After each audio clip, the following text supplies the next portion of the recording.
গীতা প্রভূতিনী থেকে পরের পোর্শন পাঠ করছি।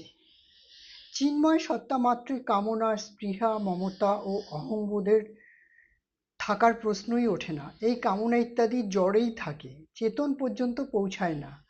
চিন্ময় সত্তা একইভাবে থাকে, কামনা, স্পৃহা ইত্যাদি নিরন্তর থাকে না, পরিবর্তিত হয়। সকলেই তা অনুভব করে।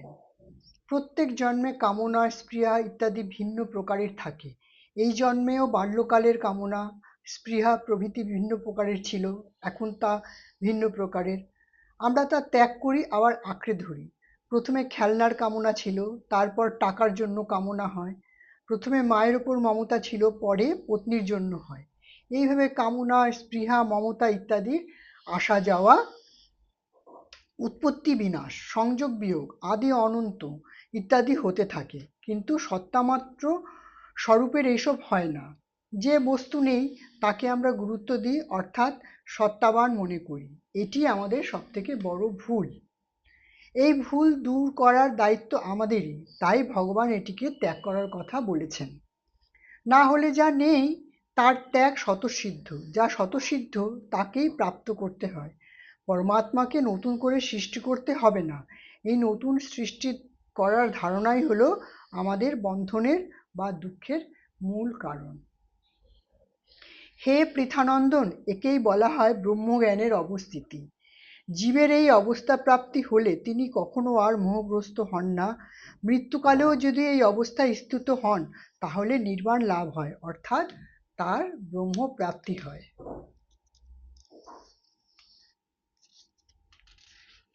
এত সুন্দর করে প্রত্যেকটা জীবনের সমস্যার সমাধান রয়েছে আমাদের কাছে। প্রত্যেকটা মানুষেরই গীতা একবার পাঠ করা উচিত। অহংরহিত হলে মানুষ ব্রাহ্মী স্থিতি প্রাপ্ত হয়, তার নিজের আর কোনো পৃথক স্থিতি থাকে না।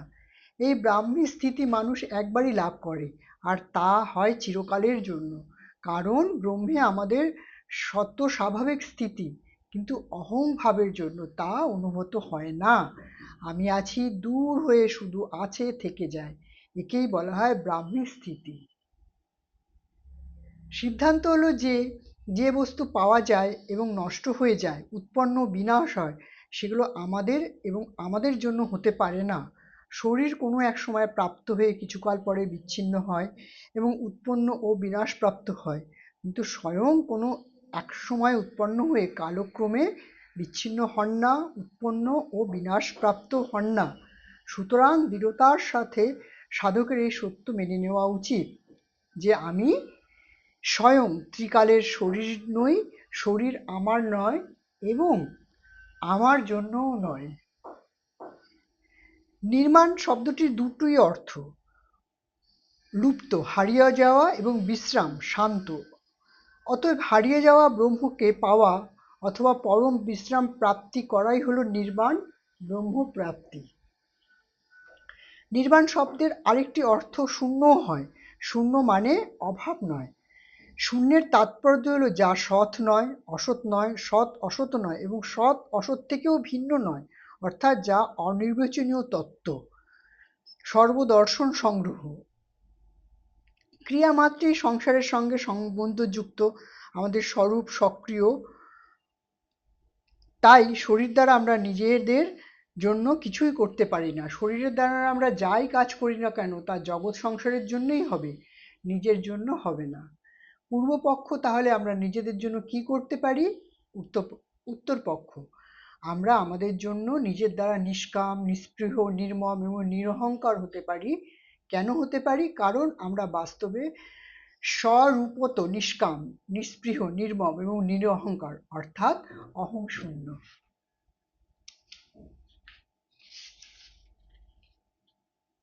এবার তৃতীয় অধ্যায় শুরু করছি। অর্জুন বললেন, হে জনার্দন, যদি আপনি কর্ম থেকে বুদ্ধিকে শ্রেষ্ঠ বলে মনে করেন তাহলে হে কেশব, আমাকে এই ঘোর কর্মে কেন নিযুক্ত করেছেন? আপনি আপনার এই বিমিশ্র বচন দ্বারা যেন আমাকে, আমার বুদ্ধিকে মোহিত করেছেন। সুতরাং আপনি নিশ্চিত করে আমায় এমন কথা বলুন যার দ্বারা আমি কল্যাণ লাভ করতে সক্ষম হই। ভগবান বললেন, হে অনঘ অর্জুন, এই মনুষ্য লোকের দুই প্রকার নিষ্ঠা আছে। ভগবান বললেন অর্জুনকে, এই মনুষ্য লোকে দুই প্রকার নিষ্ঠা আছে। এ কথা আমি আগেই বলেছি। সেই দ্বিবিধ নিষ্ঠা হলো জ্ঞানীদের জ্ঞানযোগের দ্বারা এবং যোগীদের কর্মযোগের দ্বারা। কর্মযোগ এবং জ্ঞানযোগ দুটোই লৌকিক নিষ্ঠা হওয়ায় সমকক্ষ এবং উভয়ের একই ফল। যদিও কর্মযোগে ক্রিয়ার এবং সাংখ্যযোগে বিবেকের প্রাধান্য থাকে, তবুও উভয়ের ফল এক। এখানে ভক্তিযোগ নিষ্ঠার কথা বলা হয়নি। এর দ্বারা কি প্রমাণিত হয় যে কর্মযোগ এবং জ্ঞানযোগ এই দুটি মাত্র সাধনই মান্য? তা নয়। কর্মযোগ এবং জ্ঞানযোগ এই দুই সাধকের নিজস্ব নিষ্ঠা, কিন্তু ভক্তিযোগ সাধকের নিজস্ব নিষ্ঠা নয়, বরং এটিতে ঈশ্বরের প্রতি নিষ্ঠা থাকে। ভক্তিযোগের সাধক ভগবানের উপর নির্ভর করে। কর্মযোগ ও জ্ঞানযোগ দুটোই লৌকিক নিষ্ঠা। কর্মযোগে জগতের এবং জ্ঞানযোগে জীবের প্রাধান্য থাকে। জগৎ এবং জীব উভয়ই লৌকিক, কারণ জগৎ জড় এবং জীব চেতন। এই দুই বিভাগকে আমরা জানতে পারি, কিন্তু ভগবান জানার বুদ্ধির অন্তর্গত হন না। ভগবান মেনে নেওয়ার বিষয়, জানার বিষয় নয়। কিন্তু ভক্তিযোগ অলৌকিক নিষ্ঠা, কারণ এতে ভগবানের প্রাধান্য থাকে, যা জগৎ এবং জীব দুয়ের থেকে শ্রেষ্ঠ।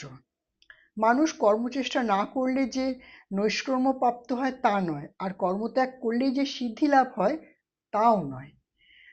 সাধকের মধ্যে যতক্ষণ ক্রিয়ার স্পৃহা থাকে, ততক্ষণ তার শুধু অন্যের জন্য নিষ্কামভাবে কর্ম করা প্রয়োজন।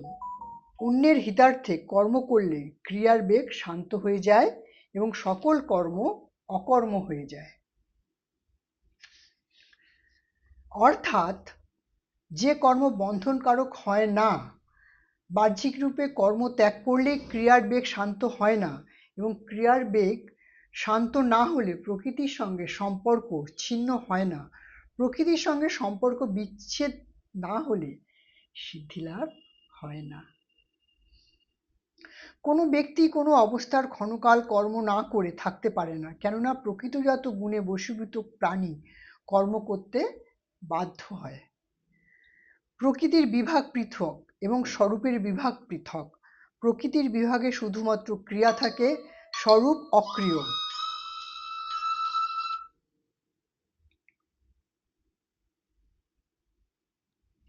প্রকৃতিতে থাকে শ্রম আর স্বরূপে বিশ্রাম। সুতরাং যতক্ষণ প্রকৃতির সঙ্গে সম্পর্ক থাকে, ততক্ষণ মানুষ কোনো অবস্থাতেই এক মুহূর্ত কর্মরহিত অবস্থায় থাকতে পারে না। যে কর্মেন্দ্রিয়গুলোকে হঠতাপূর্বক রুদ্ধ করে মন দ্বারা ইন্দ্রিয়গুলির বিষয় চিন্তা করতে থাকে, সেই মূঢ়মতি ব্যক্তিকে মিথ্যাচারী বলা হয়। ভগবান জানিয়েছে যে বিষয় চিন্তাকারী মানুষের পতন হয়। এখানে যারা লোক দেখানোর জন্য ব্যাহত ক্রিয়া রহিত হয়ে মনে মনে বিষয় চিন্তা করে, তাদের মিথ্যাচারী বলা হয়েছে।